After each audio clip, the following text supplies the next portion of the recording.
Hi guys, good afternoon. So, gusto ko lang i-share sa inyo how do I balance my schedule kasi gabi ako nagtatrabaho tapos umuwi ako sa umaga.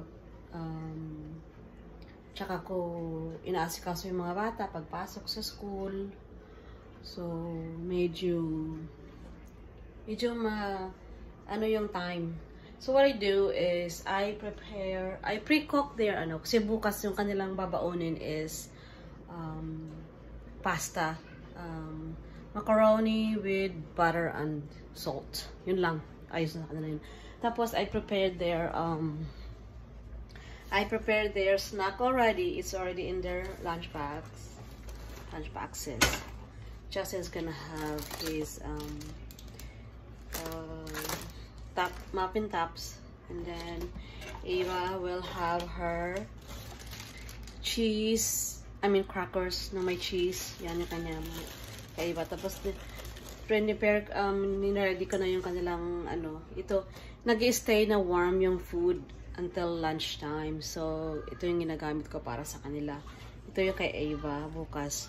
Tapos ito yung kay Justin, blue.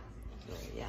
Andiyan na siya. Para ready na siya. Kasi papasok ako yung mamayang gabi. Tapos bukas uwi ako alas 7. Depende kung anong oras ang reliever ko. So I should be home 7:20. So masyadong kapos 20. Tapos dapat alis kami by 7:45 or 50. So kain pa ng breakfast. Waffle lang naman kakainin nila or pancake. Meron naman dyan ready na siya. So yun lang. Para lang maging yung time. Maging magkasya yung time. So, nire-ready ko na lahat yung kanilang food a day before.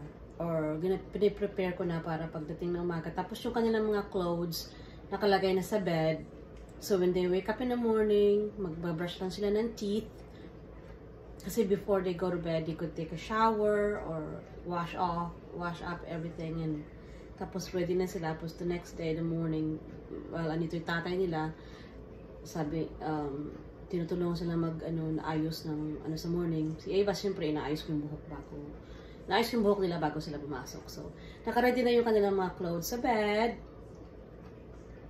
The morning, igising sila, tapos, maglalagay nila yung clothes nila, tapos pababa sila, tapos, I'm sure I'll be here by then. So, yun.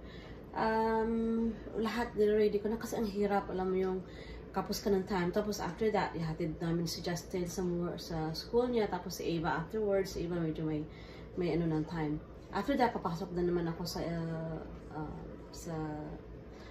isa kong trabaho. So, 4 na oras din hanggang paglabas ni Ava at saka ni Justin sa school.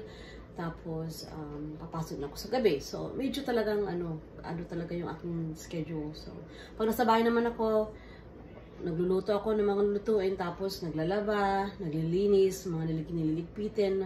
Wala talagang pahinga. So, ganun talaga ang mga nanay. Pahinga lang pag may off, which is, recently, medyo bihira yung off ko kasi kailangan ko magtrabaho dahil maraming bayaran. So ngayon, medyo nagkakasakit-sakit dahil walang pahinga. So, kulang sa tulog, walang pahinga. So, medyo, ngayon, boses ko medyo may kagagaling ko lang ng sakit. Kagagaling ko lang sa cold. Meron akong cold nung few days, ilang araw din meron akong cold, pero kahit may cold, nagmamas, pasok pa rin, dapat hindi, pero yes, you do. Well, anyway, yun lang guys, yun lang ko, prepare ko yung food nila before, yung snack nila before, a day before ng school, ready ko na yung mga clothes nila para isusuot nila sa pagdating ko, ayusin ko na lahat, lagay sa bag, kakain sila ng breakfast, and then, larga, sakay, kotse, and then go. Mahirap talaga. Hirap pagka working mom, full-time mom, work full-time. So, lahat talaga ang hirap. So, pero you have to do what you have to do, di ba? Kailangan natin magtrabaho, kailangan natin, yung time natin para yung, mayroon doon time sa mga anak natin, may time tayo sa sarili. Wala na nga time sa sarili, pero, sige, okay lang. Walang time sa sarili, pero, walang choice. Anyway, yun lang guys. Susunod ulit.